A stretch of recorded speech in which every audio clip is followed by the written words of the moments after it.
Week 4 in Prop 2 subjects I'm going to be choosing from: life as a law enforcement officer's daughter, my family, my best friend, my first pet, and the joys and hardships of running a daycare. Life as a law enforcement officer's daughter, the joys and hardships of running a daycare, and my first pet. I would like to speak about my first pet. My first pet's name was Gretchen. She was a German Shorthair Pointer. She loved hunting. She loved being my best friend.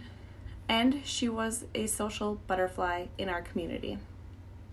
My dad adopted her to our family when I was just a couple of years old, and her favorite thing to do was going bird hunting. She was the best at listening to commands. She was a German Shorthair Pointer, so she pointed as soon as she heard a bird, smelled a bird, scented a bird, any of that nature. She was the best retriever. She was great. She was my best friend. She always protected me. She would go on walks with me as a kid. She would come to my friends' houses and play. Always just followed us around as kids and made sure we were safe. She also was a social butterfly. She was such a good dog. We didn't actually have to keep her on a leash. I mean, city ordinance said we should, but we didn't always have her on one. And one Sunday morning when we were going to leave for church, she went missing.